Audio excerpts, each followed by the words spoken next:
80power.com. Equal housing lender. Licensed in all 50 states. NMLS number 3030. Rocket Mortgage results may vary. Welcome to the Sideline Report, brought to you by the Times leader, Todd Griffin and Ty Englebright in studio this morning to talk about everything sports. It's the Sideline Report on your hometown radio station, WPKY, The Tiger. And a very good morning. It is the Sideline Report. It's Thursday. It's 9:04. And good morning, Todd. How are you, my man? Good morning. It's a momentous day. I mean, geeks around the world are geeking out because Avengers Infinity War is in theaters finally. And also, happy birthday. Yeah, I've been going it's Shim, a special person in my life, Shim Whitlow's birthday today. Oh, wow. Yeah, so we've been celebrating Shim. So it's Shim's birthday. It's a big one, too, isn't it? It's a big one for Shim. He's he came in out of the outhouse this morning, and, Shim's celebrating a big one. So, but thank you very much, and welcome to you, and We've got an in-studio guest today, and that's exciting as well. Yeah, we've got a bunch going on today. We're going to start with Daniel Cortner, who is the Caldwell County volleyball coach and also the Kentucky Volleyball Coaches Association president. And also he's going to tell us a little bit about vapor volleyball. So first of all, have you guys just finished up with the vapor season? We did. They kind of finish on a stagger, depending on when they're available, when their tournaments are. But the last couple teams finished up in Louisville this past weekend at the big fireworks, Louisville fireworks tournament up there. So we did finish up another extremely successful club season. Good. First of all, how did that get going? How long have you been doing that? And we do have a lot of Caldwell County kids that kind of take part in that, too. Vapor started in 2012. It was kind of the brainchild of Sue Stone and Rick Erickson. There were several clubs. I know about 2009, 2010, we sent 5 girls to a good club up in Owensboro, Ava, and played for them. They came home, and it just changed the mindset of what our off-season work was. And we pretty much said that we needed to get going. We needed to get one of our own to help our area. Everything in club has gone by in an acronym. VAPOR is VAPR, is the Volleyball Academy of the Penn region. It shows where you are, where you're from, and just kind of gives you a name that can quickly be put on a bracket when you go to a tournament. And it's a cool name. It is. When we started it in 2012, we had 3 teams that first year, touched, I believe it was probably 6 or 7 different schools. We had 6 coaches. We really had the idea to start it as to grow the coaches as much or more as the players. I was picked to be an assistant, for Coach Erickson. Coach Stone had an assistant with her, and we really tried to pair up the strong head coaches and give them an assistant to kind of teach them, the younger coaches, and grow them. We're all the way up to this year. We had 10 coaches for 7 different teams, and really learning how to run a practice and learn how to game manage and over the strength of a season to really grow the coaches so that now when we go back to our fall sports, the area schools strengthen as well. Yeah, I didn't realize you had that many teams going on with that. Well, we go all the way from 12 and under all the way up to 18U. This the 17-18s team was a combination age group. It's kind of hard to get 18-year-olds. Caldwell did have 2, Carly Peak and Taylor Whalen. Called back this year and said they wanted to play an additional year, and we're able to get some 17s and that wanted to do the same. So we got those 2 back in and let them play one more year after, in between college and high school, kept them in a gym. Well, if you look back over the last 15 or 16 years, I'm not sure Caldwell County has had a sport that it's been more successful in than volleyball. And we've had some pretty successful sports. But I think this is part of the process that it can't just be you show up in the fall and play your season. You have to kind of work at it during the off season. Well, off season for the high school team too. The strength of a club schedule is what you go for. We go up to Louisville and we're playing. You always ask. Standing around warm ups or something. Where's your team made out of from? And you get the Mercies and the Assumptions and the top notch schools and things like that. We had the opportunity to go down to Gatlinburg this year and play a lot of the stronger teams. Of surrounding areas from there. So the competition. You don't have very many off games. And you're also able, this past year, if you remember, I started 4 freshmen. and they were going against juniors and seniors, upperclassmen. Well, now they've got to go play against kids their own age, and they flourished this year because they had already played tougher competition, and now they were with kids that they could go back over fundamentals and learn some things. How many kids do we have playing in Vapor? Did we have this season? This past year I had the 2 seniors and then 10 that will be returning. And if you look at Caldwell, there's another 8 that you could kind of say are possible future Oh, wow. Lady Tigers and things along those lines. So if you figure out of 7 teams, we average 9 kids a team. And to say that 20, it'd be about 21 of them would be based out of Caldwell is a good is a good show, because we do have tryouts. There are tryouts, there are cuts, and to this day in the 7-8 years of having club, there's yet to be a Caldwell kid go down there and not make a team. Oh, wow. So we kind of benefited our in-house as much as anything. Well, and looking ahead to this fall, I would think that we would be right there in the mix again, even though there are a lot of young kids that will play a lot. There are, but, man, they got that biggest experience year out of the way. Mm-hmm. They got the nerves out of the way. They went right to a regional finals and stood up, So I'm excited at what we looked. We had a little open gym Tuesday night just to kind of get together and play just a little ball. And it's exciting to look and see, and it's also exciting that in April they're asking me to get in a gym. Yes. Well, looking ahead, I'm guessing Henderson County is still going to be the team. It seems like the second region for the longest time has come down to Caldwell County or Henderson County. Christian County has sneaked in there a time or two, but for the most part, it seems like every year you can count on Henderson and Caldwell, one way or the other, being the top 2 teams in the region. Well, not to blow the same horn, but if you look out at Caldwell and say we have one superior athlete out of 100 girls, if that same ratio goes to Henderson, right. We're stacked up against us to begin with. But they will have the middle, Watkins. She had a phenomenal season last year. They'll graduate 3 key players for them, but I graduate 2 key ones for me. So we'll have to see who can have a better off season and regroup and come on back. We do have them on the schedule this fall for the first time in my tenure. So it's. We'll get to play them. I think it's a week right before district tournament this fall. So that'll be good to square up with them that late in the season. You'll get a look at them. Yes, finally. And used to, you had to stay late after a tournament to try to watch them and see what they had. Yeah. But, we'll go up to Henderson this year, and we finally got back on each other's schedule. Well, again, it's interesting, and we talk about the old classification thing all the time, and Henderson County's got 2,000-plus students, and Caldwell County has around 630-ish, I think. So, I mean, it's kind of rare to see a smaller school, not one of the really small schools, but a smaller school like Caldwell, have that sustained success. Like I said, you go back and maybe that first season or 2 when volleyball first started, the program wasn't there, but Sue Stone did such a great job kind of laying the building blocks for that, and since that first season or 2, I think we've been right there in the mix every year. At least. And part of what she laid down was the demand for saying we're going to teach it one way, and we're going to teach it from that way from the time they're up here at Butler at Youth Incorporated all the way through their senior year. They hear one set of rules, one set.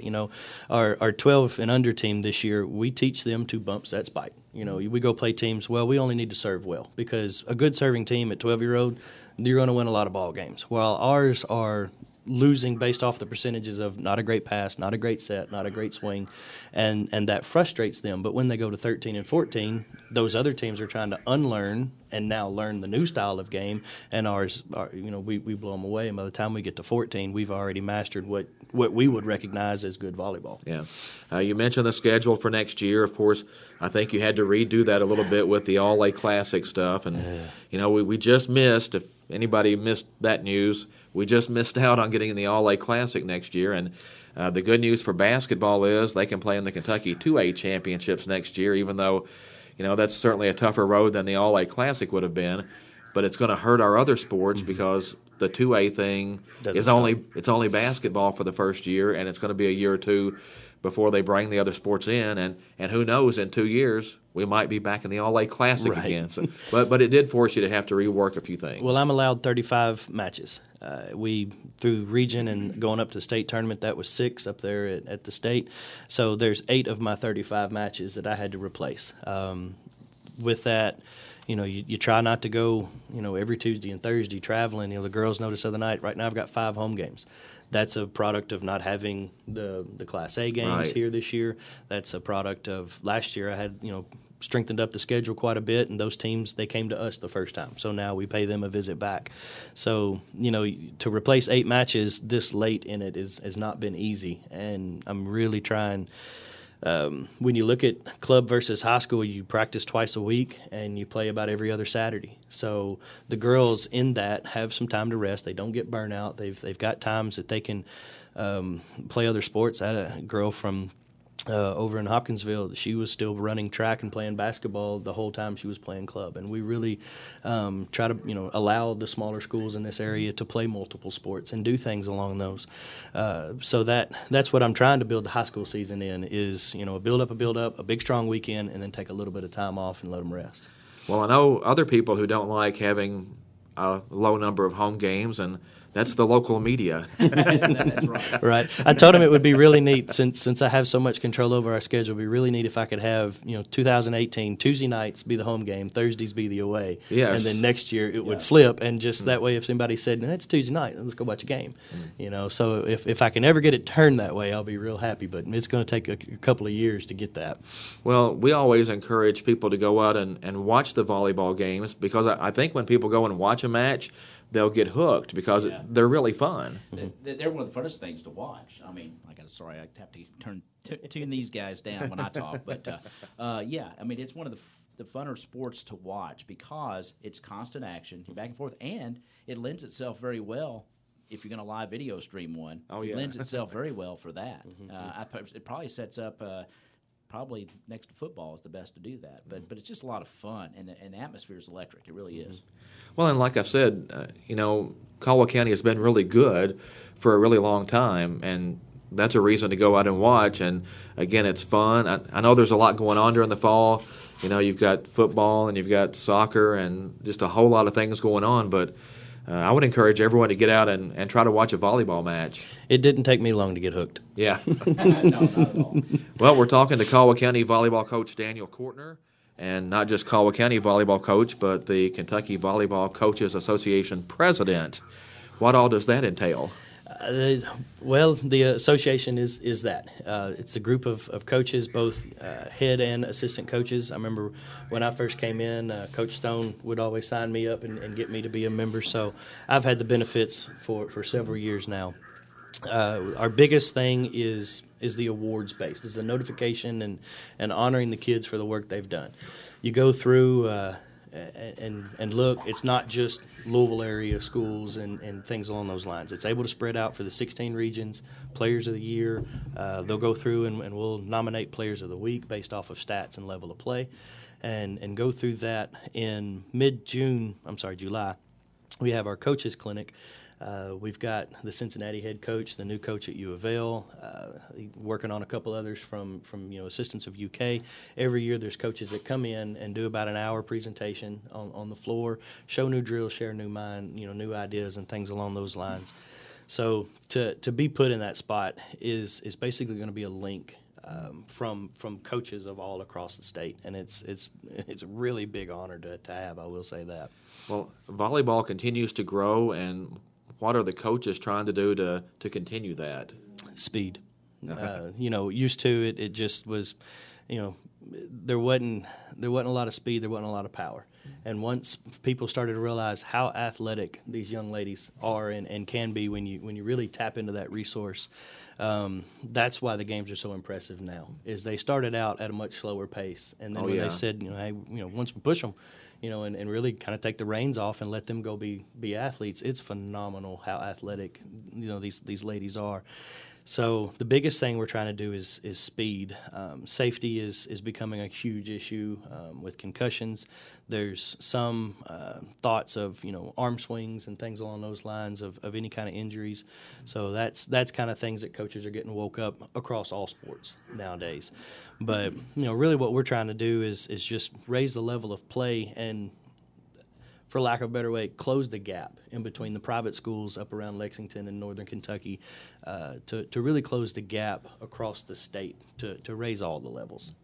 Well, am I wrong? Caldwell County is the only school public school to ever win a state championship in volleyball of any kind in Kentucky, right? And one of only, I guess, 3 or 4 to even be in the finals. Wow. Of any kind. And that's been in the last 4 or 5 years. And that was the All-A Classic a few years back when Caldwell County came out on top of that. And, again, you get into that thing, and it's some of the Louisville private schools or the Northern Kentucky private schools. And I think they actually had volleyball in those areas before the rest of the state got it, and they got a head start. Yeah, right. You know, and you look, I've mentioned Assumption. Last year they had 14 Division I signees on their team. Wow. 14. That then you only have 6 on the floor. Yeah. So to have all of that centered into one spot, you know you're stacked up against them. But you know we've got our own right. We've got our own athletes down here that can play. So I was going to say, when you start talking about college players, there have been a bunch from here that have had the opportunity to go play. I think 17 at last count. Wow. And that started around 09, was before then, about 08. They started really signing and a pipeline. You know, we've lost a little with the local NAIA schools closing down. We had pretty good link to a couple of those, but you know, now we just, and that's one thing that the Coach Association with the awards promotes. We do have a great relationship with local colleges and can be trusted when they call and say, I hear there's a player in such and such area. Well, and one of the great things that's been done here in the past is bringing those college teams in to actually play matches here. Because a lot of those young kids get to go watch those, and you know, they develop a love for the game, and then they become your players next. Right. We've tried years past to get the local colleges to come in and do just a quick little coaches clinic and things to meet and greet. With the turnover on both levels of coaching seats, you know, there's so much turnover that you lose those connections, you lose that network. So to get those guys in here, and you also get young ladies that have a dream. You know, they want to go play college ball. And when they can sit in the stands, they really start to believe, I can do that. You know, if I put in the work that they did, you know, I used to play against her in high school. You know, I could do that if that's what I want to do. And that's one of the biggest things. And it promotes the area. All right. Well, just one other question as far as the president thing goes. Has there ever been any discussion of maybe starting boys volleyball across the state? About 6 days ago. Wow. I actually went up Friday and had dinner with the secretary of the KVCA, and he said in the last, I say, month or so, they've started to talk, because we're one of the few states that doesn't. And boys volleyball is getting a push. Your first question is, when and where do we put it? Yeah. In most places play it in a spring sport and go there. Brad said when he was growing up, he played it in Texas as a fall sport. So to go against football in Texas shows the love down there. But he says there's starting to be some. We're going to try to get with KHSAA, and the association has a link with KHSAA that we can kind of sit down and brainstorm some stuff on rules and ideas. And boys volleyball is starting to get a push. Your hardest part is it's going to have to be sort of a private school to start with, because they have the resources and the availability and coaches, and then it'll work its way down. And we're prepared to see it do. You know, you mentioned girls. It took 30, 40 years for it to get west through Title IX actions and things along those lines. So it will take that long or longer probably to get the athlete, the males, ready to play. But there are some push. Yeah, you talk about Texas. I would think they would have a lot more kids, though, that the population would be to the point that those schools could play fall volleyball and not have the tug between football and other sports, where here you'd almost have to do it in the spring, I would think. Yes, and a lot of that would just be gym availability, too, right? Of sports and travel. And talking about speed and power, I mean, it's a whole other level. I've seen, NCAA boys, men's college volleyball. It's unbelievably fast and hard, and it's fun to watch ladies. But and the men's net's a whole foot higher. Oh, is it really? Okay. Yes. So we have different specs. Okay, it will be that same way in high school as well. Yes. Okay. Well, again, I just can't wait till this season. I love all sports, and it just seems like you get in the fall sports and you have everything going, and it's football and soccer and volleyball, and Caldwell County is typically pretty good in all of those, or at least can hold its own. So can't wait for fall to get here and get going with another season. We've believed that we've done the work. I had Savannah Tays and Olivia Mitchell playing on my personal 16U team this year. Was probably one of the most successful club teams I've had. Went 28-8, and of those 8 losses, 4 of them were in a championship match, and then won the big tournament down in Gatlinburg. So when you can roll in places and go 5-1 on a weekend, and your only loss was to the big club out of Louisville. Oh yeah, then and you took them to 3 sets. We were able to put a really strong team together and go through the 17-year-old and my seniors that'll be coming back. They had a real successful season, and folks laugh when I went to that Gatlinburg tournament. We were there before the sun came up, and I left that night when the sun was already down about 8:30. And it was just, I want to go over and watch the 14s because I've got a couple kids on it. I want to go watch this, and it's trying to protect your own future. But at 28-8, that's a whole nother high school season that they were able to put in the course of this spring, and get those touches and get those wins. Well, and talking about records, if you look at Caldwell County, I think it's 12 years in a row now with at least 20 wins, and some of those years 30-plus wins. Yeah. Again, I'm not sure everybody understands that, we've got a really good program right here. Right. And, for the most part, the community supports all the programs, but this is one that I think maybe sometimes slides under the radar just a little bit, but it's been really good for a really long time. It has, and of course we talked about the Sue Stone aspect of all this. I mean, she, as you mentioned, she's the foundation, and the lineage and the legacy from her on down. She's still very much involved. She coached our 13-year-old team this year, and she can put in some good work down there with those kids. But how fantastic is that to have that kind of foundation? And we were talking before Todd got here off the air. This is something to compete. Mm-hmm. Now it's got to be a around the year thing. There's no off season. It is, and you can stack up and say that Caldwell has gotten good, that this area has gotten good, but when you're getting phone calls from Holy Cross and Presentation, 2 perennial top 5, top 7 ranked teams who, hey, can you come up and play us? And the bigger tournaments, the bigger names are asking us to come up. They realize that you've got a quality program, and we play a little. It's a lot more blue collar than what they play. Mm-hmm. We'll get on the floor and try to hustle around and do some things because we don't have the 6'2", 6'3" players at disposal. Right. We play a different style than what they do a lot. So it's a fun game for them. It's different for them. Yeah. And now with the opportunity to be the KVCA president and all of that, to promote the sport as a whole is really starting to shine a light. I remember the year that we won Class A. Coach Stone's biggest thing was she wanted to put a sweatshirt with the state and a star where Caldwell County is to show them that Western Kentucky was who won it, and really, really promote the area. And I think it's come so far in the last 10 years. Oh, yeah, for sure. It's fantastic. Well, we appreciate you coming in today. Congratulations on being the KVCA president. But before we let you go, we need to either know your top professional wrestling tag teams or your favorite Marvel Cinematic Universe movies. I was listening the other week and was going to have to go Bash Brothers. Couldn't get over that one. and shout out to your... let's see, Kenny listens. He's a faithful listener to the show, so we want to give him a shout out today. We know he's out there. He said he was going to text me the whole time here and tell me what I was doing, what I left out. So Kenny, you need to text us your favorite tag teams. By the way, 963-9038. We want to know yours. All right. Again, we appreciate you coming in, and anytime we appreciate the information. Thank you. Yeah. Todd, let's take a break, and okay. We'll transition a little bit here on the Sideline Report. It's 9:27, about through the halfway point. We're going to take some commercial breaks, and we'll be back on WPKY. It's the Sideline Report with Todd Griffin.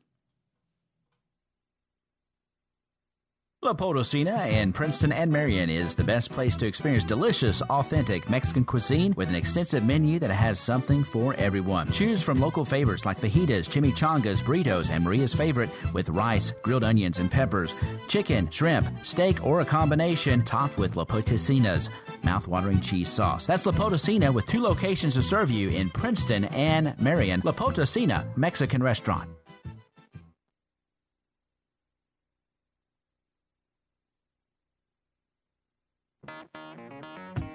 Here's a reminder from your Princeton Electric Plant Board. Meter tampering is dangerous. Tampering with an electric meter is not only dangerous, it is dishonest and against the law. Stealing electricity by tampering with an electric meter may result in your arrest and can even risk your life. Tampering with meters results in increased utility bills that everyone has to pay. If you see anyone tampering with an electric meter, call the Princeton Electric Plant Board right away at 270-365-2031. Princeton Electric Plant Board, Princeton's #1 energy source. There aren't many places you can buy a vehicle where the sales team has combined experience of over 103 years. At Trice Hughes Incorporated in Princeton, we would love you to meet our friendly and experienced sales staff. Brent Ladd, a Princeton native, has been selling cars here for 20 years. Tommy Harrison, native of Fredonia with ties in Princeton and Lyon County, 13 years. Lee Hughes, Trice's grandson, has been here for 9 years. Brian Croft from Crittenden County, 8 years. Glenn Gray, another of Trice's grandsons, 3 years. And the newest addition to our sales team, Jared Singleton, originally from Marion, now living in Princeton. Our sales manager, Trent Burton, has racked up 30 years in the car business, and our finance director, Shauna Jaggers, with 20 years in auto finance. Shop where experience counts. Trice Hughes Incorporated, Highway 91 North in Princeton. You can always expect great things at Planters Bank. When we say expect great things, what we're really saying is Planters Bank is here to provide the financial services you need. Planters Bank believes in the strength of our community and is a full-service financial institution. Our employees have a true passion for helping our neighbors, and it shows. See Jake Pepper and the rest of the Planters Bank staff at 208 North Jefferson. Planters Bank, member FDIC and equal housing lender. And welcome back to the Sideline Report at 9:30. Thanks to Daniel Cortner, our Caldwell County High School volleyball coach, and of course president of the Kentucky Volleyball Coaches Association. So KVCA is kind of a mouthful. But now, Todd, I mean, you've got a great show lined up for us. We welcome Ed Marlowe from the Paducah Sun. He's the sports editor. Good morning there, sir. Good morning. How's it going? Good morning. Going great, and we certainly appreciate you joining us on the Times Leader Sideline Report. I'm going to let Todd take it away here, sir. Good morning, Ed. As we mentioned here on the show earlier, it's a momentous day. Avengers Infinity War in theaters tonight. I know you're pumped about that. I am certainly pumped about it. Got to get it in before we go to the All-A-State tournament, so tonight's as good a night as any to go see it. So very much looking forward to it. We can talk about that if you want. I'm excited about it. No spoilers because I'm not going to get to see it till next week. Well, and that's the other thing, too. Part of the reason I'm going tonight is for that very reason. I just knew that if I didn't see it tonight, then I just wasn't going to have a chance to see it until it was too late. And by then, the internet. Oh, so, yeah. It would have been spoilers and people talking about it. So might as well go see it tonight. So. Well, the main reason we had you on was not to talk Avengers, although we could probably do a show on that. But sure. The All-A Classic softball state tournament is coming up this weekend, and of course, Caldwell County is going to be right there for the first time ever. And if I'm looking at the rankings and the talk going on about the All-A State Classic, or All-A Classic State Tournament, I think Caldwell County is probably one of the better teams in that field, and I guess Louisville Holy Cross is probably the favorite going in, but I would say you look at Caldwell County and they should stack up pretty good with the teams up in Owensboro. Yeah, they really do. And you take a look at, talking to some of the kids yesterday, right before they had practice, and talked to Coach Show, Coach Young, and just the possibility and the opportunity that this team has. I'm lucky I get to cover two teams up at the All-A State tournament. Unfortunately, they both are going to play at the same time all day on Saturday, but luckily Jack Fisher Park is a pretty friendly place to cover more than one game at a time. So, I'm very much looking forward to the opportunity that Caldwell County has, the opportunity that Carlisle County has. I think both of these teams honestly have a chance to really stick around and be there late on Sunday. So a lot of it just has to come down to, can you play really, really good baseball? Softball. I'm just thinking, as fast as they play, sometimes it feels like baseball. So, but talking about Caldwell County, I think one thing that's going to be really interesting about Saturday, Caldwell hasn't really played a lot of softball games this year, and while that may sound like a detriment, coming into a tournament like this, I think that the Lady Tigers can turn that into a bonus. I think that they can turn that into a positive because, it's such a gauntlet to play 3 games in a row of pretty high caliber, talent. And so you got to be able to sell out, a lot of energy. You need to really be able to push at your very best, especially late in the day. Say, for instance, Caldwell's 1-1, and they need to be 2-1 to advance through pool play. That last game can be a real grinder at 5:30 in the afternoon. So I think the fact that Caldwell's only played 8 softball games and has a little bit of depth at pitching and defensively is really going to help them late in the day when they need to push that second and third game. Because, like I said, it can get – the weather's supposed to be fairly nice, but it can get really tough to be playing that second and third game and keep your mental focus and keep sharpness and just keep the energy going, knowing that you've got to play on Sunday as well if you win. Well, and that weather thing is a big issue because I know the last few years they've really fought that with the All-A Classic. Yeah. Oh, absolutely. I'm really glad you brought that up. The last 2 teams that I've covered at the state softball tournament, obviously I've covered the first region champion, but the second region champion that's beaten Caldwell in the last 2 seasons in the championship game at the regional level, Lyon County 2 years ago when they went 31-5 with that really special team, and then last year's 27-win club for Crittenden County.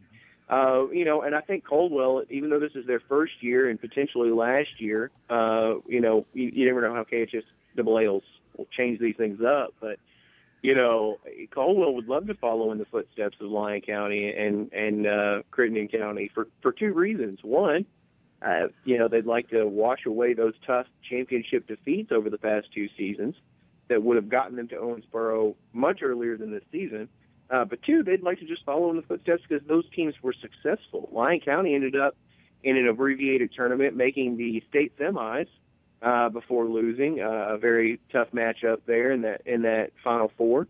And then Crittenden County last year ended up beating Washington County for a consolation championship when it went to single elimination in that late day tournament. So rain really played a factor the last 2 years and abbreviated the tournament, truncated it. So I think this year a lot of people are really looking forward to what the All-A State tournament is, which is a 3-team pool play on Saturday and then a single elimination tournament on Sunday to determine a true champion. So if you play well on Saturday, you're guaranteed no less than 4 games, and that would be so big just, for both teams that I cover, for Caldwell and Carlisle, just because they haven't gotten a lot of softball games in due to this terrible weather that we've had to start the season. Well, when you look at the way the pools are set up, I think Caldwell County has gotten a pretty good draw. The Lady Tigers will play Russellville at 10:30 Saturday morning, and Russellville is the 4th region champion. The Lady Tigers then play Louisville Whitfield Academy at 2 o'clock and finish the day against Lexington Christian at 5:30.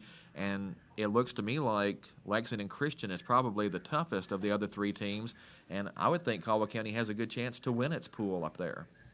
They do have a really good chance. Again, Lexington Christian is one of those teams that's certainly going to be in the conversation, for a title.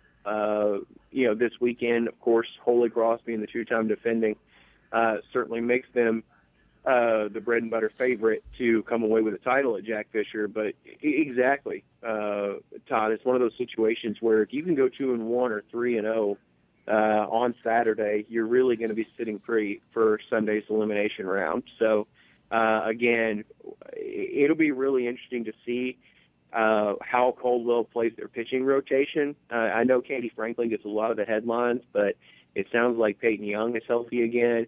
And then I was told yesterday, and I was not aware of this, but I'm not surprised, but Masha Glover can certainly hurl it in the circle. So, oh, yeah. That's one thing that the All-A State tournament does is it really tests pitching depth, and that's where Holy Cross has always had kind of an upper hand in the last 2 or 3 years, is that they've been able to throw, girl after girl after girl out there in the circle.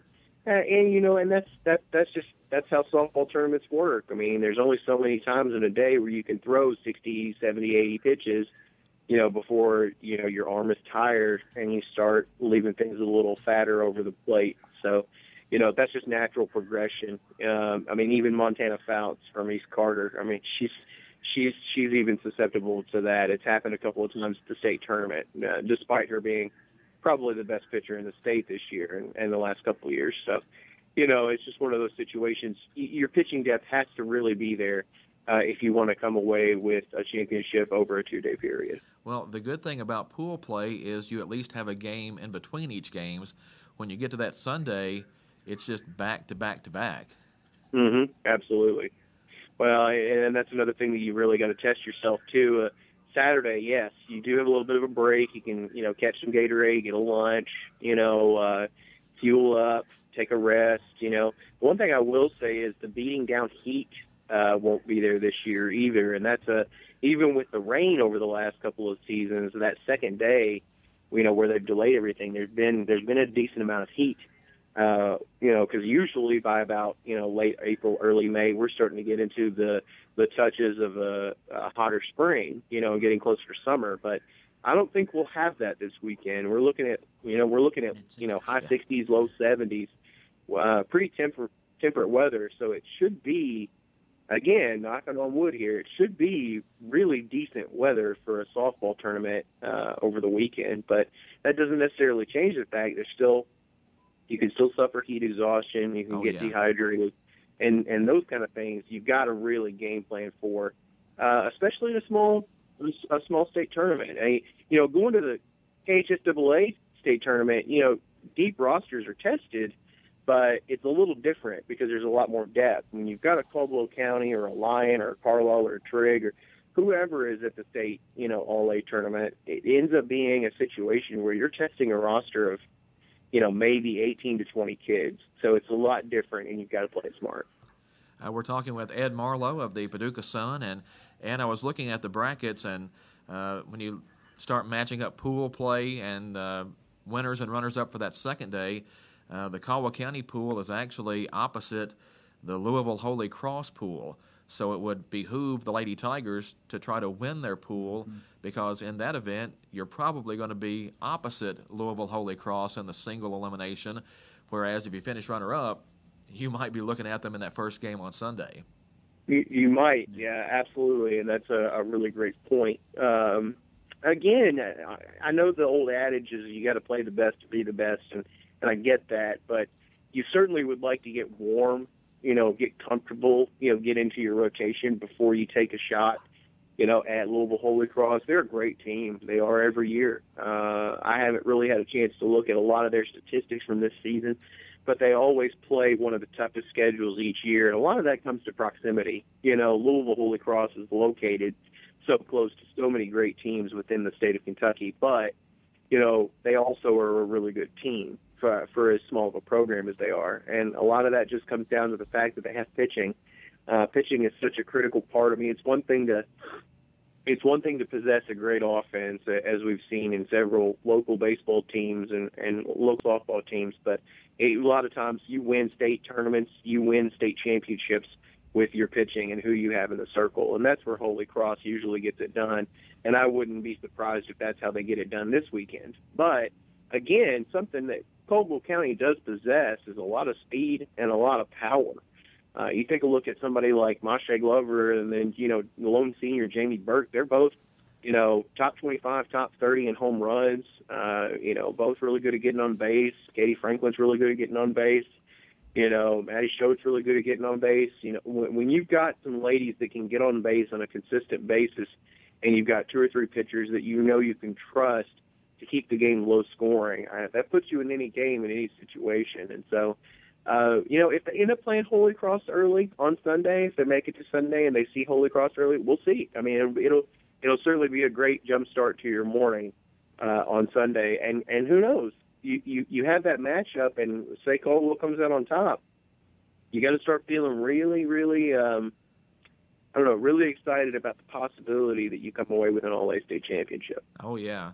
Well, I think one thing a lot of us are still trying to figure out is just exactly how good Caldwell County is. And I think this tournament will be good for that because we think Caldwell County is really good. When you look at the 2 games against Madisonville, you think, well, the Lady Tigers stack up well with anybody because that's the defending state champion and a top 5 team in the state. But at this point, we still haven't played enough games to really determine yet. Yeah. That's another great way I might even describe it a little bit like that. But you've got this is a good litmus test. You started out the season with a tough loss to Webster, 4-2. Which Webster is, expected to compete for, a second region championship right there with Christian County.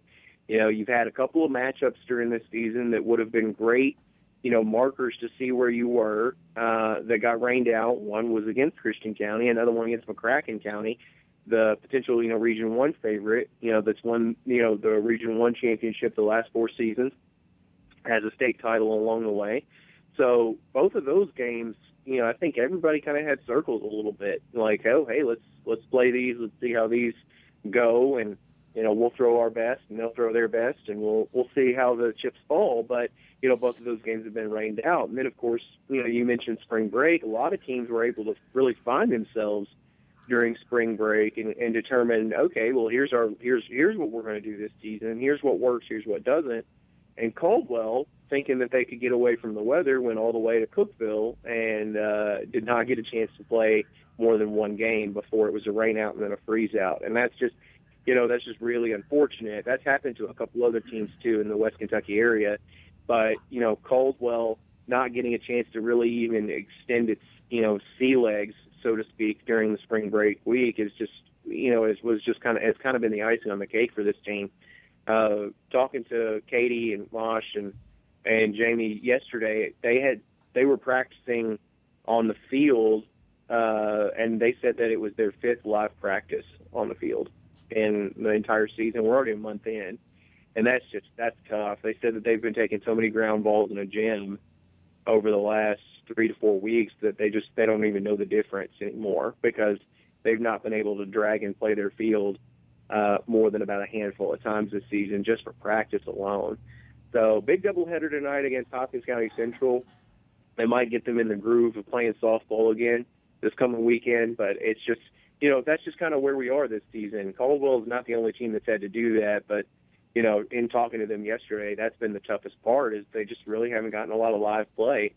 But again, I'm going to spin that a little bit in my story. I think that can be a positive because you really need a lot of energy to push through the entire weekend.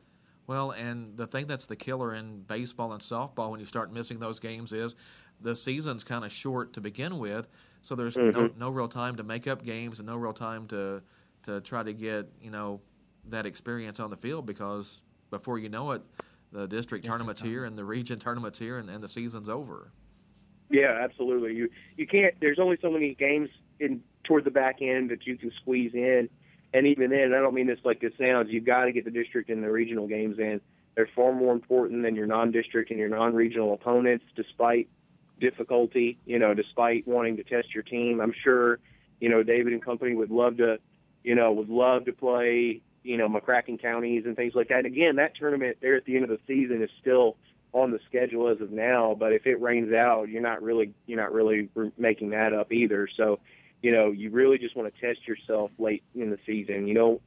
Again, I don't mean any disrespect. You don't want to play some of the other matchups that aren't necessarily as important anymore. If they got rained out early in the season, you just don't really find yourself making those up and you lose them. And it's unfortunate because sometimes there's some unique matchups early in the season that you think, oh, that'd be great to see. And you just don't get to see them because weather ends up playing a factor. So, yeah, you're right. You get toward the end of the season, you can't really squeeze in 3 and 4 games a week because you've got to stay fresh and prepared for your district matchups and for your regional matchups so that you can get ready for the district tournaments. Yeah, and I don't know that I've ever seen a spring with this much rain and this many rainouts, and it certainly affects the teams. More personally, though, it affects the coverage because, I'm expecting to shoot a game or cover a game, and I'm sure you guys are the same way.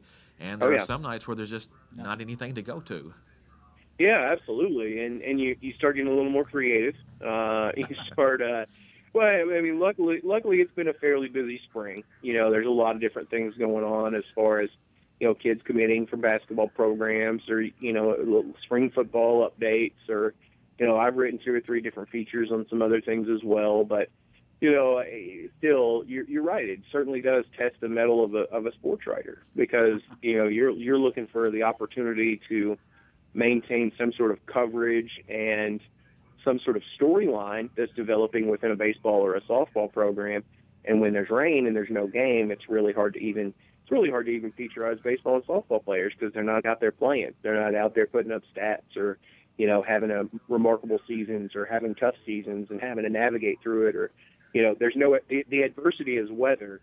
And let's just be real. Nobody really wants to read the game was rained out today. Right. Like it's just, there's only so many times you can say that before it just becomes obvious that Mother Nature is wreaking havoc. But, I mean, even earlier this week, Paducah and Murray both had 4.5 inches of rain, So, I mean, even games earlier this week were canceled across Western Kentucky because of the amount of water that, fell from the sky. So it's crazy. But, yeah, I'm sure that toward the end of the season, this is where sports writers really get tested. All the games, all back to back to back, will be just as busy as the players are. Well, Ed, we appreciate you joining us this morning and providing some great information. But before you go, and I promised I wouldn't ask you about your favorite pro wrestling tag teams, but it is a big time for moviegoers because we do have the Avengers movie coming out tonight. Absolutely. The new Deadpool is out next month. Wow. And also next month, Solo. Yeah. And, I know, man. And this is probably a rare occurrence of where, talking about Star Wars, of the 3 of us, I'm probably number 3 on that list of Star Wars fans. Well, and here's the thing. I'm excited about Solo. I know a lot of people, and again, I guess maybe to be completely fair, I'm excited about most anything Star Wars related. So, it's hard to, I'm the glass half full kind of guy when it comes to Star Wars things. I'm going to give it the benefit of the doubt and be excited about it regardless of what it is. But the one thing that has me excited about Solo more than anything is I'm really excited to see what Ron Howard did. He's just such a great director, And it's just, I know that there were a lot of production issues with Solo, and I know that there was a lot of frustration involved with kind of some of the writing and where the story was going.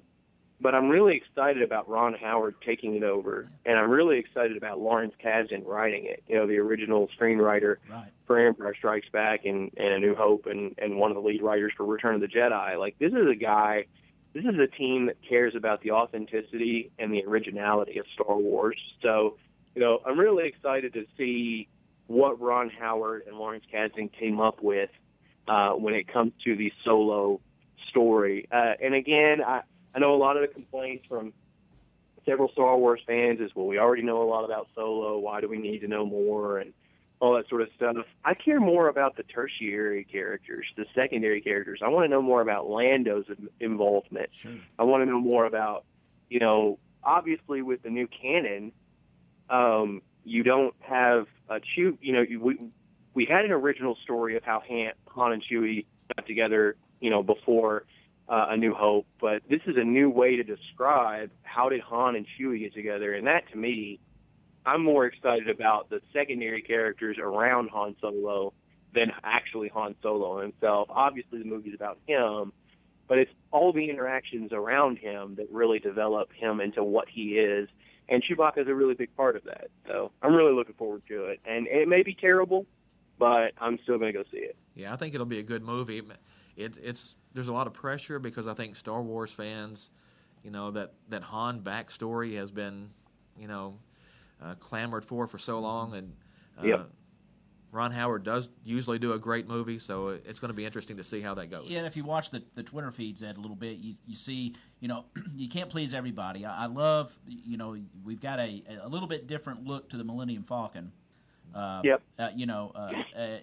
it's sort of got a solid. It doesn't have that split in the middle yet, so it's going to be interesting to see maybe how the version that we know of the Millennium Falcon looks like compared to what the older version here that we're going to see in solo. I think that's going to be interesting, and of course the relationship with Han and Lando is going to be very interesting. Oh, absolutely. I think that's one of the more intriguing parts of what this movie is going to be able to provide. And, you go back and you look at some of the old material, some of the old expanded universe material of how Han and Chewie came together. And, there's always that talk about the life debt. There's talk about how Han won the Millennium Falcon in a game of sabacc, a card game, so and dice. So I'm really looking forward to seeing how they present that kind of stuff in this movie. I could care less about whether or not we see a lightsaber or some sort of unique, story. Rogue One was excellent. Yeah, I agree. Yeah, I think that's one of the better ones, especially the side stories like that. I really do. Yeah, the lightsaber is supposed to be a rare thing in the Star Wars universe. It is a relic of an ancient time, and so it's great to see them all the time, but it's also great to never see them except for one brief moment that stuns everyone. And so I'm looking forward to a smuggler's story. This should have, in my opinion, a very space western feel by the time it's all said and done. I just want everyone to know that I am a big Star Wars fan. It's just that I think I take a back seat to you two. Wow, that's pretty impressive. I think Todd not least. I'm sure Ed is probably up echelon above me. He's talking canon and some of the other stuff. I'm not too versed in the canon and a lot of the other stuff. A little bit, but Ed, it is a pleasure to talk with you, and we hope that you can be a guest more often on the Sideline Report. We certainly not a problem. Like I did want to tell Todd real quick. Paramount just announced 2 more Star Trek movies are on the way. Is that right? Wow. Just announced it yesterday. I'm a little bigger Star Trek fan than I am Star Wars, and that usually starts an argument. But it's not that I don't like Star Wars. I just like Star Trek just a little better. And there's more of it. Well, you'll be loving it in the next couple of years then. Nothing wrong with that. Thank you, sir. Appreciate you joining us. Not a problem. Thanks a lot, Thanks, guys. Ed. Have a great day. You too. Thank you. All right. That is Ed Marlowe. He is the sports editor of the Paducah Sun. We certainly appreciate his input, Todd, today. Oh, and, that's nice to have that kind of perspective. Of course, as a sports editor for Paducah Sun, he has to cover lots of teams. He's got Carlisle down there at this tournament and, of course, Caldwell County that he's going to be covering. So it'll be a busy week for him. Busy week.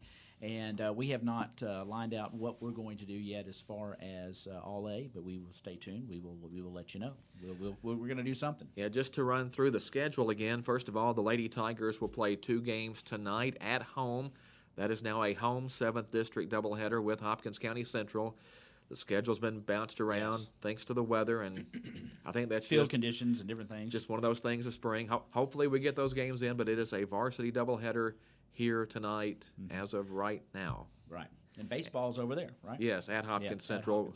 Just one game. They'll make up the game that was here later. Okay. The Tigers have a big All-A Classic sectional game against Carlisle County here on Friday, so they didn't really want to play a doubleheader tonight.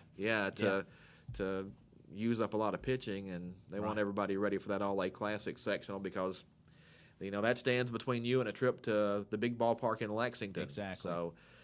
But the girls' softball game at Crittenden County that was scheduled for Friday has been canceled because Caldwell County will be going up to Owensboro for the All-A Classic this weekend. The first game in Owensboro, it's at Jack C. Fisher Park in Owensboro, so keep that in mind. The Lady Tigers will play Russellville at 10:30 a.m. Saturday morning. That's the first game in pool play. The Lady Tigers will play Whitfield Academy of Louisville at 2 p.m., and then the Lady Tigers will take on Lexington Christian Academy at 5:30. I'm guessing as we go later in the day, some of those start times will be pushed back a little bit because, an hour and a half between games is not a whole lot of time. So some of those games could start a little bit later. But the first game's at 10:30. I like the Lady Tigers' chances against Russellville. I like their chances against Whitfield Academy to win those 2 games. The Lexington Christian game, potentially a close game. If you look at the rankings, Caldwell County is actually the 2nd highest ranked team in this All-A Classic field. As we mentioned, Louisville Holy Cross, which has kind of had a stranglehold on this tournament for a few years. Holy Cross is ranked number 11 in the state. That's out of all the teams. They're the only ranked team in the All-A Classic state tournament. But when you look at the others receiving votes, Caldwell County is at the top of that list. So there's reason to expect Caldwell County to play a while this weekend at the state tournament. Yeah, and we wish them luck, and hopefully they can run it deep and bring it home. And going back to the All-A Classic baseball tournament for a moment, we know two of the teams who will be at state. Hazard has earned its trip, beating Williamsburg 11-0 back on April 20th in sectional play. And just last night, Walton Verona beat Kentucky Country Day 6-1 in sectional action. So Walton Verona and Hazard are both into the state, the last 8, which will go to state. A lot of games still to be decided. All of them are either Friday or Saturday. One of those is Carlisle County at Caldwell County. Right. That's tomorrow night, 7 o'clock at the VFW ballpark. The winner of that game advances to the state tournament and will play at 2:30 on Saturday, May 5th, Eastern Time in Lexington, against the winner of the Lexington Christian at Somerset matchup. And that game is Saturday at noon, and I believe that's Eastern Time in Somerset. I think they're on that side of the state. So if Caldwell County beats Carlisle County and returns to the state baseball All-A Classic tournament, the Tigers would face either Lexington Christian or Somerset, and the Tigers actually played Lexington Christian up there last year and won a close game in 8 innings. So, and we've talked about Louisville Holy Cross a lot in softball. Well, Louisville Holy Cross is also the defending baseball All-A Classic champion, defeating Caldwell County in a 10-inning wild one last year in Lexington for the championship. Yeah. Very interesting, and we're excited about that sectional prime time tomorrow night, 7 o'clock under the lights here. Oh, yeah, if you haven't been to the VFW ballpark recently, this would be a great chance to go. The place is really looking great. The improvements that have been made the last few years are fantastic. That outfield fence looks great. Looks wonderful. Scoreboard's great, and just a great place to watch a ball game. It really absolutely. is. And again, 7 o'clock is the start time for the All-A sectional tomorrow at the VFW ballpark. Yes. Head on out and cheer those Tigers on, both tonight at softball, tomorrow at the sectional, and, of course, the All-A Classic in Owensboro this weekend. Yeah, tonight's softball games are kind of like bonus home games because, we haven't had a lot of chance to see the Lady Tiger softball team this year because the weather keeps knocking those games out. The Tigers have been a little more fortunate. The Tigers have played 17 games, which is about as much as anybody around. Yes. The Tigers are 14-3, I believe, going into tomorrow night's action. Carlisle County, I think, is 9-4, something like that, going into their game tonight. So that'll be an interesting matchup. And Carlisle County has really played well of late. If you go and look at their schedule online, I think they've won maybe 8 in a row. So that's a team that's gaining confidence and pretty good little team. Yeah, after what the Tigers did last year in the sectional, winning at Carlisle County on their field 10-0, you figure they're going to be a fired-up group coming up here Friday. I think so. It ought to be a whale of a ball game. And before we get out of here, Todd, we need to mention Emma Talley, top 5. Oh, absolutely. Sunday, she finishes in the LA Open. Man, that's good stuff. And over a lot of publicity. $50,000 richer this week. Yeah, and a lot of good publicity. She's been, all over the West Coast, San Francisco, seeing pictures. And, of course, she tees off, I think, later today. 3:32 our time. Our time, yes. In Daly City, California, which I think is basically San Francisco. Yeah, outskirts of that. And this is, what is this tournament called? This is going to be It's the Medihill Classic or Medihill Championship, I think. Yeah, Medihill Classics Championship. So, so that's good stuff. It's exciting stuff. And, boy, two top 10 finishes in just a few events this year. So she's off to a fantastic start. And she's over $100,000 in winnings this year, which the money is obviously great. But the main thing there is she's 40th on the money list right now, and I think the top 100 at the end of the year on the money list earn their card for next year, and I think the top 80 are eligible for the Asian Tour, which is, I think, 7 or 8 events later in the year, and, again, a chance to go and, make a name for yourself in those events. So she is probably not quite to the point to where she's good for next year, but she's getting awfully close Yeah. to being to the point to where she's going to have that card for next year, Yeah. and that's the big thing. Yeah, it certainly it is, and boy, oh boy, and several articles. I saw some golf week. Yeah, check out the article on Golf Week. Yeah, a lot of good I stuff. think Golf Channel also filmed some things, and we may be seeing some of those. Yes, maybe this weekend. I think Golf Channel coverage is at 5:30 our time today and tomorrow, and maybe 5 o'clock our time Saturday and Sunday for the final 2 rounds. Anyway, there'll be live coverage, and with Emma teeing off at 3:32 today, she should hit that live coverage when they come on the air. Emma's in a pretty strong group. She's playing with Stacy Lewis and Hannah Green. Of course, Stacy Lewis has had a lot of success on the LPGA Tour, and Hannah Green actually was, I think, ahead of Emma in the Australian Open, and Emma finished 7th there. So that'll be a group to keep an eye on. Well, they're already off the tee, the first groups, and a couple of birdies already made by Park and Burnett. So, I mean, very early, but it looks like that the golf course may play under par at least out there. So, and it normally should and do it unless there's just some sort of horrible weather or something that you just can't foresee. But again, Emma's group tees off at 3:32 Central Daylight Time today off of number 1, and then she will have a morning tee time tomorrow off of number 10 at 10:32 our time tomorw. Okay, good deal. Jake Lewis had another 5th place. A couple of them, I think, this weekend. I think he did, yeah. And so Jake doing well and starting on his M4 X-Star Suzuki. We've got a couple of professionals out there doing their thing. Yeah, that's 3 top 5 finishes in his last 4 races. Yeah. He crashed out one really bad one, but luckily he wears all that stuff and made it through okay. I saw a few pictures of his helmet and his suit, and I mean, that's one of those that woo. Yeah, man, those guys go really fast. You come off that thing. I don't see how they do it in the rain. They'll get out there when the that track's really looks wet, scary. and when they go low, I just don't know how they do it. I think Saturday was like that in Texas. Yeah.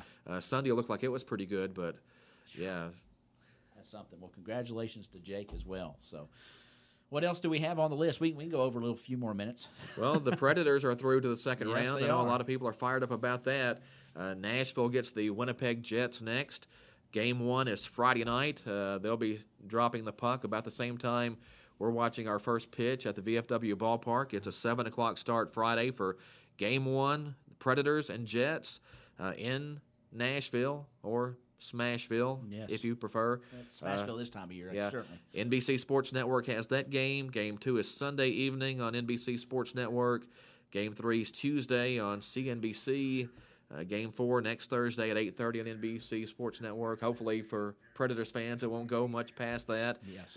Took 6 games to get rid of the Avalanche. So, good show by the Avalanche to get it that far. But Nashville finally put the hammer down in Game 6 in Denver and got through that series. So for the NHL fans out there, especially the Preds fans, looking good. It is, and Hockey Town is excited, I know. So interesting about the Winnipeg Jets. My brother and I went to see a Nashville Predators game a couple of years ago, and it was against Winnipeg, and there was like this entire section that had Atlanta Thrashers jerseys on.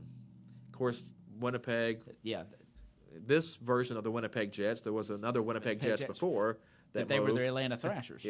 This was originally the Atlanta Thrashers. Yeah. So a lot of people came up from Atlanta had their jerseys and on. had their Thrashers jerseys so on cool. to watch the Jets. That was interesting. Yeah, that's fun when you can kind of throw the throwback jerseys on there and you got your hockey lineage. But I hate it when teams move. I do too. People get invested, and you're a fan, and the next thing you know, your team's all the way across the country. Your beloved Rams. Yes. Yeah. You didn't want them to say it. I said it. Your beloved Rams. Well, they were in L.A. first. But, they were in L.A. before they came to St. Louis. Right. They originated in Cleveland. So there's been some movement there. But, I think if you're a St. Louis football fan, you're just kind of miserable because teams come. The Cardinals in Arizona. And the Cardinals weren't original to St. Louis either. They started in Chicago. Yeah. So, you've had your heart broken a few times if you're a St. Louis professional football fan. I don't know if St. Louis will ever get another NFL team, I can't see it. I mean, they just don't support. It's a baseball town and a hockey. It town. is. And a hockey town. But I mean, I think it's probably baseball over hockey, don't you? Well, and it's been that way for over 100 years. I mean, at one time, St. Louis had 2 Major League Baseball teams. Yeah. You know, you think about cities like Chicago and New York and even Los Angeles. Well, yeah, there's millions and millions of people there. And you think that St. Louis had 2 teams. There was one World Series that was contested entirely in St. Louis. Yeah, that's cool. So, but yeah, the Cardinals play 81 home games a year. Whatever NFL team you bring in, they're going to play 8 home games a year. There's just, you know, even when the Rams were on top of the world, they were still second fiddle to the Cardinals. Yeah. They really were. I mean, yeah. And it'll always be that way. Yeah. But there are a lot of good Blues fans out there, I know. Oh yeah, so. A lot of long-suffering Blues fans, yeah. But. Again, what can you do? And they have the Pro Bowlers Hall of Fame there. Yes. There's always that. There is always that. I always wanted to, when I leave in the stadium, I always wanted to walk across the street and go in there, and never did. But I told you, a few years ago, I went to St. Louis to watch a couple of baseball games, and of course, I wore my Rams cap, and I was just anxious to walk through the city and, you know, see somebody else in Rams gear and, you know, strike up a conversation about the Rams, and I never saw anybody else with any Rams thing on it. Everything was St. Louis Cardinals or Blues. But, you know, I went up there for a Rams game in there, and I thought the atmosphere was cool. Now, I'm not much on domes, and I'm not up. I mean, I'm for believe football needs to be played outside on grass. That's just the way I am. But, you know, it was a cool vibe in there, and people were into it that were there. Well, and that stadium or dome. It was Ed Jones Dome. Yeah, it was never really built for football. That wasn't the idea. You know, it was a convention center. Yeah. It became a football stadium when St. Louis saw the opportunity to lure the Rams to St. Louis. And unfortunately, it wasn't a great place for football. Now, it was hot when the Rams were hot. You know, it was a hot ticket. Oh, yeah. But it was never a great place to watch a football game. Yeah. And ultimately, the stadium is what, you know, the owners used to get out of their lease and head back to Los Angeles. Yeah. And that's unfortunate. Yeah. But that's professional sports. That's professional sports. That's it just exactly is. Right. It is. All right, man. Well, is that going to do it, or you got anything else on your sheet? I've got some things, but, you know, I think a lot of them will wait for next week. Okay. And maybe the top 5 will make a return next week. I knew we were going to be packed this week, and I thought, well, there's no sense in forcing a top 5 in, so let's just concentrate on the sports today. And thanks to Daniel Cortner and thanks to Ed Marlowe for being on and sharing a lot of good information. Enjoyed talking to both of them, and, you know, I'm sure we'll have them back on again at some point, and we can always come up with a top 5 and give that to people next week. We'll have to work on, you know, I really want to do that top 5 on the Marvel Cinematic Universe movies. Oh, yeah. But you've got to get caught up on your Marvel movies. I do. I've got a long way to go. You told me I had at least 20 to watch. So. I think there's about 20 now, yeah. I do want to talk. I do want to give a shout out to ABC Finance. They're coming on board to be a sponsor of the Sideline Report, and they should be on next week. And got a few more out there that I think will be coming on. But Sarah, Jody, Virginia out there, we certainly appreciate their support of the Sideline Report. And they'll be coming on next week. And, of course, you know, this is the time. It's springtime. Home, and, you know, you might be doing some stuff, sprucing up your house and stuff. Head on out and see Jody, Sarah, and Virginia out at ABC Finance. They can fix you up with a loan that'll get that project done for you. And so we appreciate them coming on board at the Sideline Report. I do get a lot of comments about people listening. It's usually followed by, I don't really like your guys' taste in music, but yeah. But we appreciate you listening nonetheless. Yeah, we certainly do. And, of course, anytime you want to chime in, you know, we have a text line here, 963-9038. You can text us. We're right here in front of it. We can see what's going on. And, of course, you can catch us anytime here at the station or at the Times Leader. Again, give your information. On Twitter, at Todd Griffin 100. You can email me, toddgriffin@timesleader.net. And you can also send me a friend request on Facebook. I do have 2 strict policies for Facebook friendship, though. Number 1, you have to send me a request, and number 2, you have to be an actual person. Yeah, I've been getting a lot of weird stuff lately. Have you been getting weird stuff? So I'll always check to make sure. If I don't recognize the name, I'm I want to make sure this is an actual person. Yeah, I don't know what it is. I get some weird stuff. But thank you all so much for joining us on the Sideline Report. That's going to wrap it up for this Thursday. Our thanks, of course, to Coach Daniel Cortner, Caldwell County High School volleyball coach and president of the Kentucky Volleyball Coaches Association, and Ed Marlowe, sports editor of the Paducah Sun. We appreciate those guys. Home softball tonight, home baseball Friday, big games. Yeah, and I know definitely we're covering the baseball game tomorrow night. Don't know about our coverage tonight on any softball, working that out still, and we'll keep you posted on any coverage that we'll have on the All-A Classic coming up over the weekend. So keep it here, and we'll let you know. So thank you, Todd. That was a quick hour plus. It certainly was, but we had a lot to talk about. So thank you so much. You're welcome. Thank you. We'll see you next week, and that's going to wrap up this edition of the Sideline Report right here on your hometown radio station, 103.3 FM. And 1580 AM WPKY The Tiger. Join us again next week at 9:03. The Sideline Report brought to you by the Times Leader with Todd Griffin. Have a good Thursday, everybody. Thanks for listening to the Sideline Report brought to you by the Times Leader, Todd Griffin, in studio to get us up to date on everything Caldwell County sports. So be sure to tune in at 9:03.